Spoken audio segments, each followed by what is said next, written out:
Hello students, अपन ये जो topic चल रहा था वो टॉपिक चल रहा था एल्डिहाइड और कीटोन। आज अपन जो पढ़ेंगे वो पढ़ेंगे कार्बोनिल समूह की संरचना।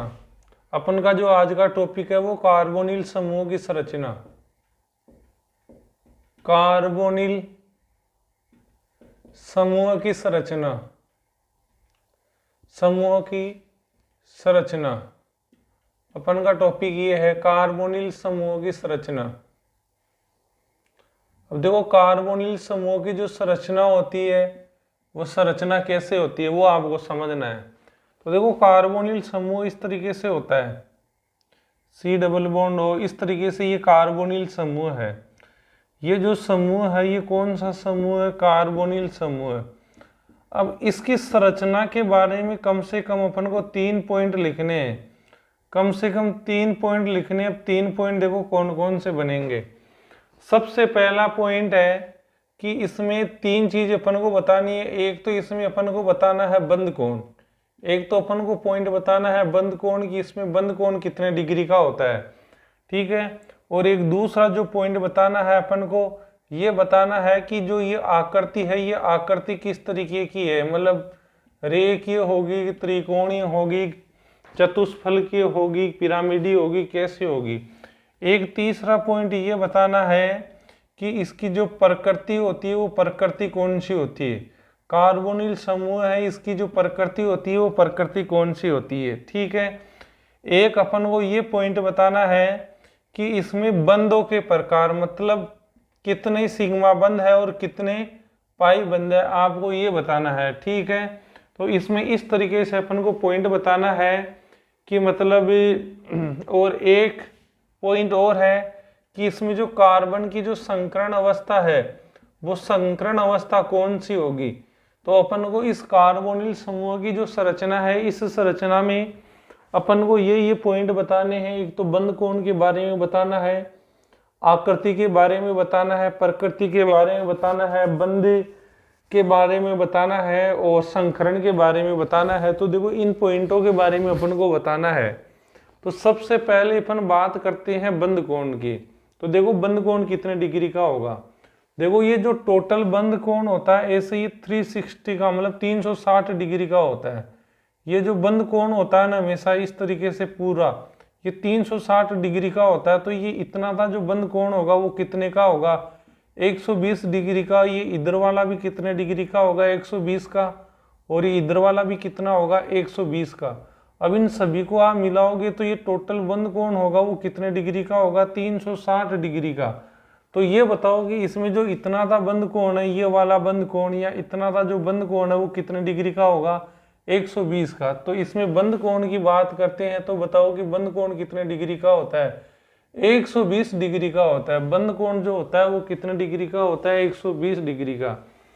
अब देखो इसके बाद इसमें पूछी गई है कि जो आकृति होगी इसकी वो आकृति कैसी होगी।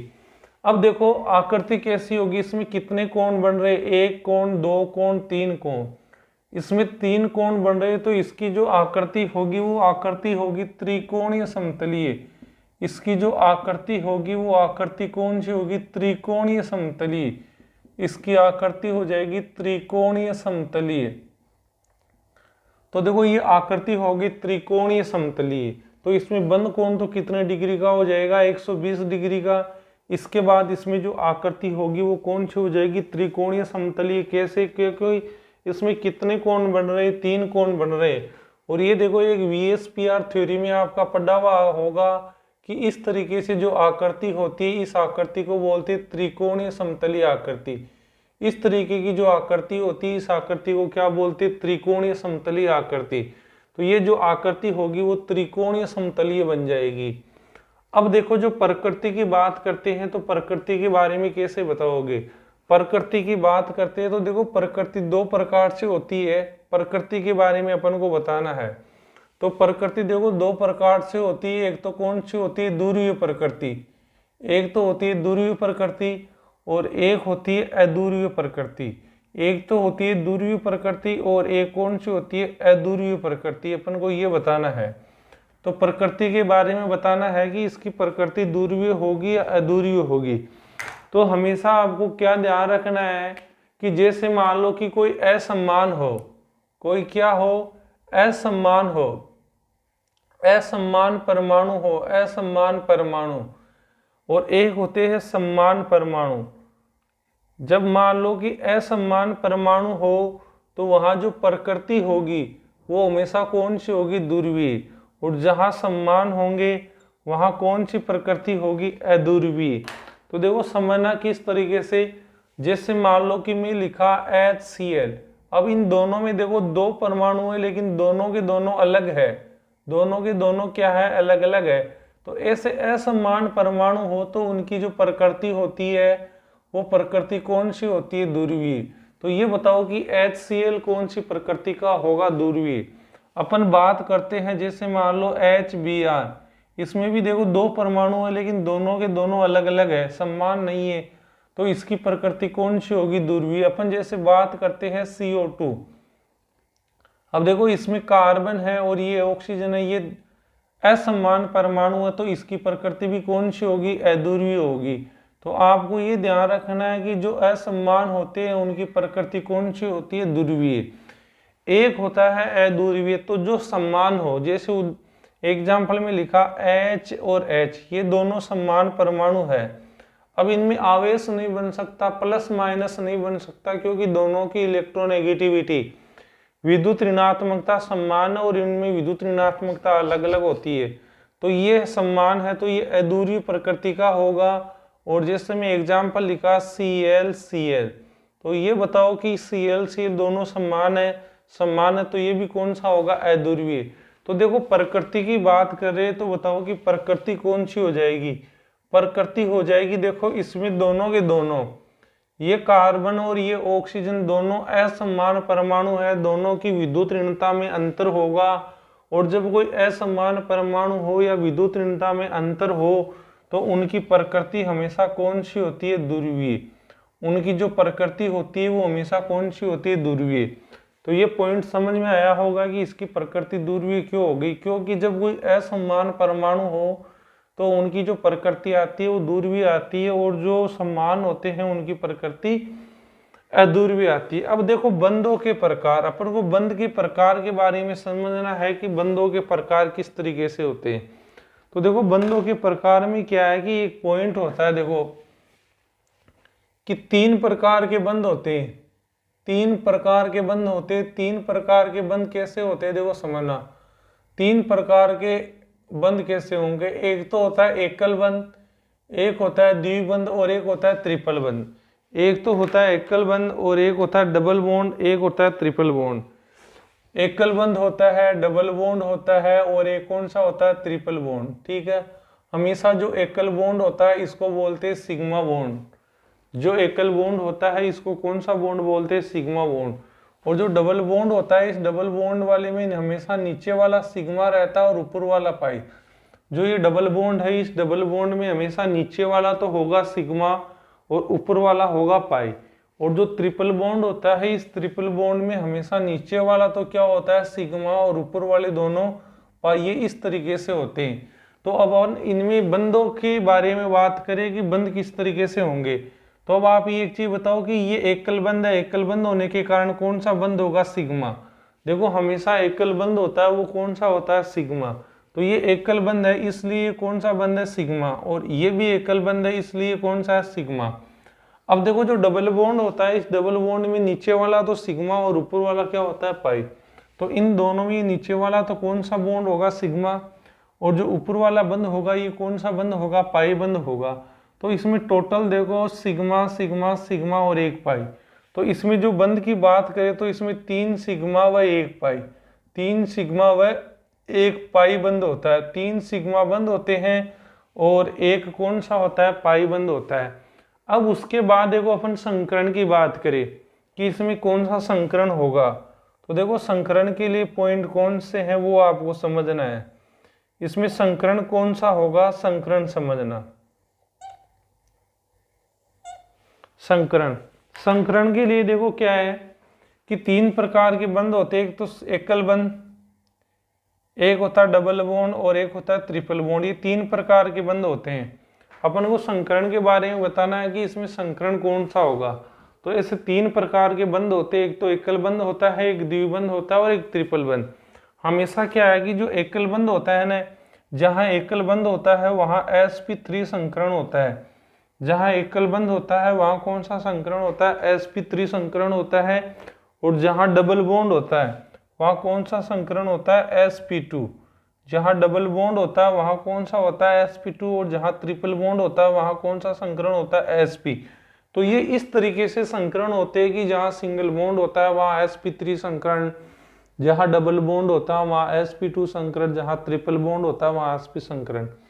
तो अपन इसकी बात करें तो इसमें आप ये देखो कि यहाँ जो ये बॉन्ड आ रहा है, ये वाला जो बॉन्ड है, ये देखो डबल बॉन्ड आ रहा है, ठीक है। डबल बॉन्ड होने के कारण बताओ कि यहाँ डबल बॉन्ड जहां होता है वहां कौन सा संकरण होता है, sp2। तो इसमें कौन सा संकरण होगा, sp2 संकरण होगा। तो ये कार्बोनिल समूह की संरचना हो गई, ये समझ में आ गई होगी। इसमें बंध कोण कितने डिग्री का होगा, 120 का, क्योंकि टोटल ये जो बंध कोण होता है ये कितने का होता है, 360 का। इसको 3 पार्ट में डिवाइड करोगे तो 120 120 इस तरीके से हो जाएगा, ठीक है। आकृति की बात करते हैं, इसमें 3 मतलब कोण बन रहे हैं, तो ये त्रिकोणीय समतलीय हो जाएगी। जो आकृति होगी वो कौन सी हो जाएगी, त्रिकोणीय समतलीय।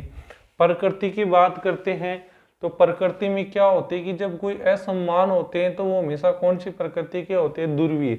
तो कार्बन और ऑक्सीजन दोनों अलग अलग है, असमान है, विद्युतनीयता अलग अलग है। तो इसकी जो प्रकृति होती है वो कौन सी होती है, ध्रुवीय होती है, ठीक है। अब अपन बात करते हैं बंध की। तो देखो एकल बंध होता है वो सिग्मा, ये सिग्मा, ये सिग्मा और ऊपर वाला पाई। तो इसमें टोटल कितने, 3 सिग्मा और 1 पाई, ये बंध हो गए। अब इसमें बात करते हैं संकरण की। तो ये बताओ कि इसमें डबल बॉन्ड होने के कारण संकरण कौन सा हो जाएगा, sp2 हो जाएगा। तो ये कार्बोनिल समूह की संरचना हो गई, ठीक है। ये जो टॉपिक है ये हो गया कार्बोनिल समूह की संरचना। अब जो आगे अपन का टॉपिक आएगा वो आएगा कि एल्डिहाइड और कीटोन को बनाया कैसे जाता है। ये कार्बोनिल समूह की संरचना हो गई। आगे जो टॉपिक है वो है कार्बोनिल एल्डिहाइड और कीटोन को बनाया कैसे जाता है, वो आपको समझना है।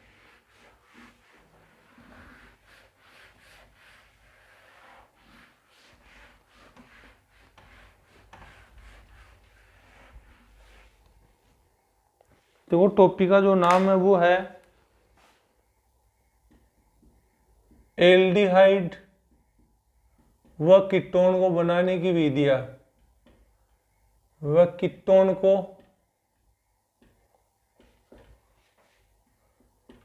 बनाने की विधियां, बनाने की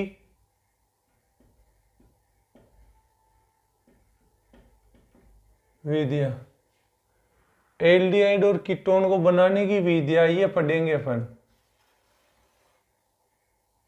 ठीक है। अब देखो इन जो विधियों में जो विधि है वो कौन कौन सी है। इसमें जो अपन सबसे पहले जो विधि पढ़ेंगे एल्डिहाइड और कीटोन को बनाने की विधियों में जो सबसे पहली विधि पढ़ेंगे वो अपन पढ़ेंगे ओजोनी अपघटन से। वो अपन पढ़ेंगे ओजोनी अपघटन से, ओजोनी अपघटन से। यानी ओजोनी अपघटन से अपन को एल्डिहाइड और कीटोन बनाना है तो ओजोनी अपघटन से एल्डिहाइड और कीटोन कैसे बनेगा ये समझना है। और ओजोनी अपघटन का देखो कई बार क्वेश्चन आया हुआ है, इससे ओजोनी अपघटन से कई बार क्वेश्चन आया हुआ है, तो देखो समझना। ओजोनी अपघटन में क्या अपन को देखो 2 चीज चाहिए, एक तो चाहिए ओजोन। तो ओजोन का फॉर्मूला क्या हो जाएगा, ओजोन का हो जाएगा O3। तो आपको 1 नंबर पे तो क्या लिखा हुआ मिलेगा, O3, यानी ओजोनी अपघटन। ओजोनी अपघटन मतलब 1 नंबर पे तो आपको क्या लिखा हुआ मिलेगा, O3, ठीक है। अपघटन, अपघटन मतलब इसको तोड़ना है, तो अपघटन करोगे। इसको तोड़ने के लिए अपन को क्या चाहिए, एक ऐसा अभिकर्मक लेना है कि वो इसको तोड़ दे। अपन को ऐसा अभिकर्मक लेना है जो इस ओजोन को तोड़ दे। तो आपको एक अभिकर्मक बताया हुआ है कि किसी से ऑक्सीजन को हटाना हो तो जिंक काम में लिया जाता है। किसी से यदि ऑक्सीजन को हटाना हो तो उस ऑक्सीजन को हटाने के लिए किसको काम में लिया जाता है, जिंक को काम में लिया जाता है। तो यहां से देखो अपघटन करना है, अपघटन करना है तो अपन को ऑक्सीजन को हटाना पड़ेगा, तो यहाँ जो दूसरा लेंगे वो क्या लेंगे, जिंक। और इसके साथ मीडियम अगर आप H2 लेना चाहो तो ले सकते हो, नहीं जिंक से भी अभिक्रिया हो जाएगी। तो इसमें जो मेन है वो ये है जिंक, इसमें जो मेन है वो क्या है, जिंक, क्योंकि ये जिंक ही इसका अपघटन करेगा। देखो इसका नाम है ओजोनीय अपघटन, ठीक है, ओजोनीय अपघटन। तो ये बताओ कि ओजोन चाहिए तो ओजोन का फॉर्मूला O3, और अपघटन करना है, अपघटन का मतलब इसको तोड़ना पड़ेगा। तो ये बताओ ये कब टूटेगा, जब इससे ऑक्सीजन हटेगी। ऑक्सीजन को हटाने के लिए जिंक होता है अभिकर्मक। अब देखो ये जो जिंक अभिकर्मक होता है ना, जिंक अभिकर्मक, यहां मैं लिख देता हूं कि जो जिंक अभिकर्मक होता है ना,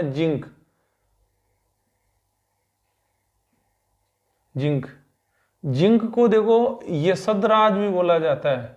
इसको क्या बोला जाता है, यशदराज बोला जाता है। और इसका जो जिंक का कार्य होता है ना, जिंक का कार्य ये होता है ऑक्सीजन को हटाना, O को हटाना।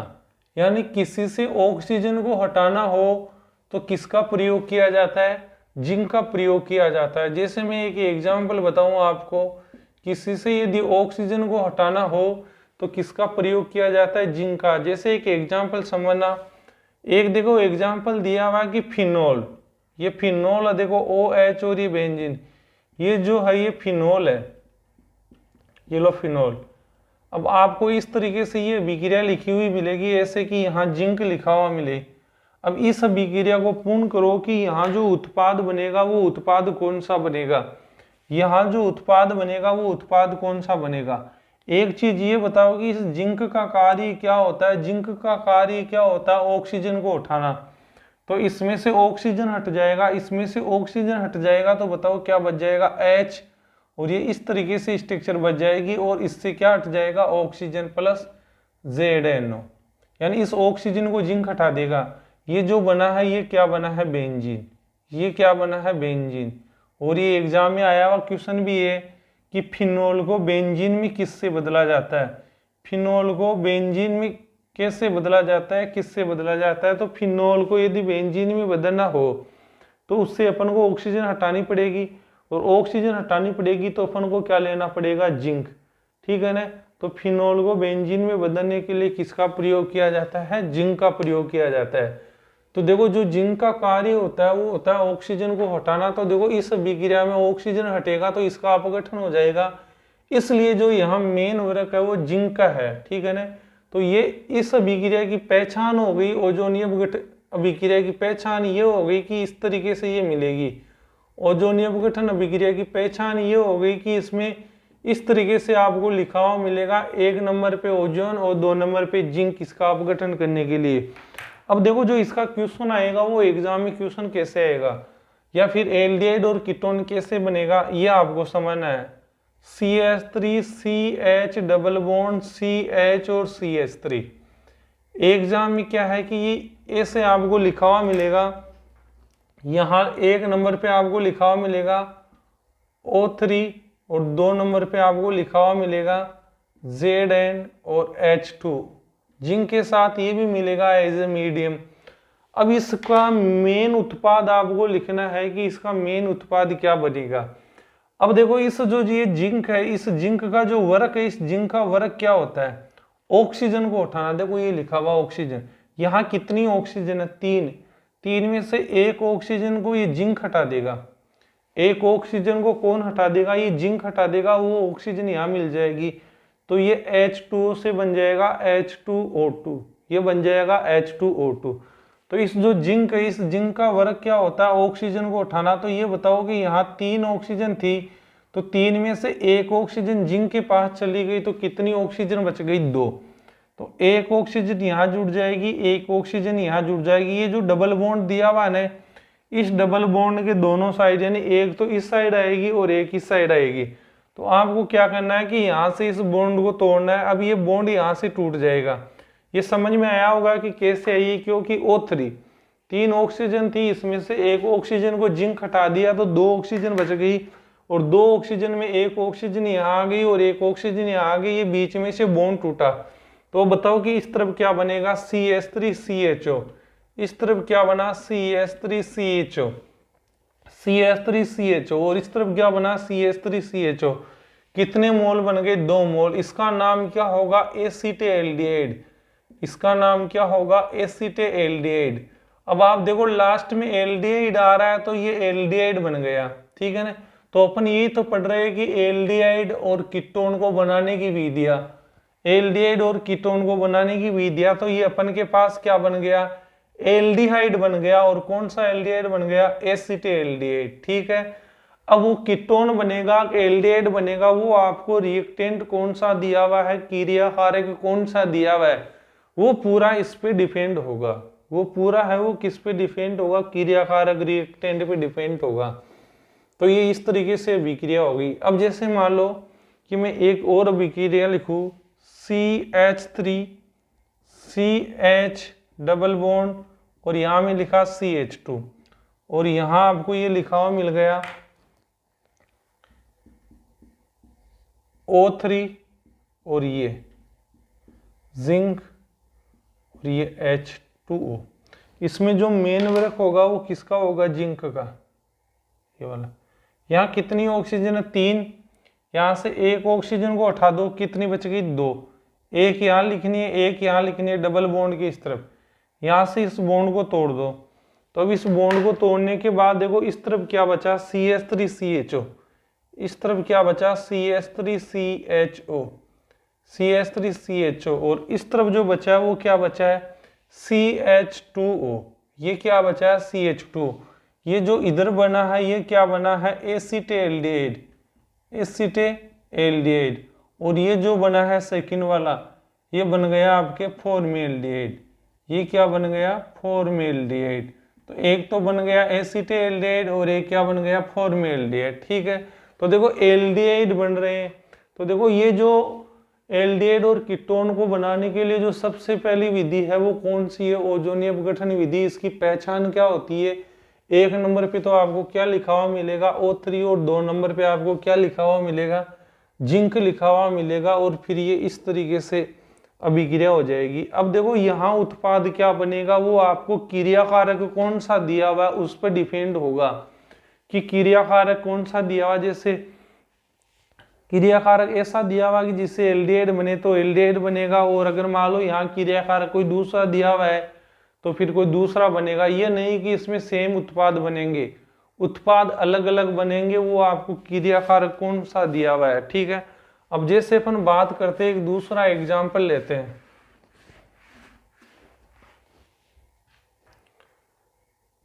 CH3CH3 double bond C, CH3CH3, ठीक है। ये इस तरीके से आपको लिखा मिल गया। यहाँ O3 और 2 नंबर पे आपको लिखा मिल गया जिंक, और इसके साथ H2। अब आपको इस रिएक्शन को बनानी है कि ये रिएक्शन कैसे बनेगी। अब आप एक चीज बताओ कि इस जिंक का जो वर्क होगा, इस जिंक का वर्क क्या होगा? ऑक्सीजन को हटाना। यहाँ कितनी ऑक्सीजन है? 3। 3 में से 1 हटा दो तो कितने बच गए? 2। अब एक ऑक्सीजन को यहाँ जोड़ दो, एक को यहाँ जोड़ दो, बीच में से बॉन्ड को तोड़। एक ऑक्सीजन यहाँ, एक ऑक्सीजन यहाँ, बीच में से बॉन्ड को तोड़ दिए। तो अब देखो क्या बनेगा, ये इस तरीके से बन जाएगा CH3C, यहाँ बन जाएगा CH3, यहाँ double bond CH3C double bond, और इस तरफ क्या बन जाएगा? CH3, और यहाँ क्या बन जाएगा? O। ये इस तरीके से बन जाएगा CH3C डबल बॉन्ड और CH3। इधर भी CH3C डबल बॉन्ड और CH3। कितने मोल बन गए? 2 बन गए। ये जो बना है ये बना है एसीटोन। ये क्या बना है? एसीटोन। लास्ट में देखो ओन आ रहा है, तो ये कौन सा यौगिक है? कीटोनिक यौगिक है या कीटोन का यौगिक है। तो इससे जो बना है वो क्या बना है? कीटोन। और जो पहले एग्जाम्पल अपन पढ़े थे उससे क्या बना था? एल्डिहाइड। तो वो एल्डिहाइड बनेगा या कीटोन बनेगा, वो क्रिया कारक कौन सा दिया हो उस पर निर्भर करेगा, ठीक है। तो ये एल्डिहाइड और कीटोन को बनाने के लिए एक विधि आपके कंप्लीट हो गई, ओजोनीय अपघटन विधि, ठीक है। इसके लिए 2-3 विधियां और दी हुई है, जिसमें मेन ये विधि है आपके ओजोनीय अपघटन विधि।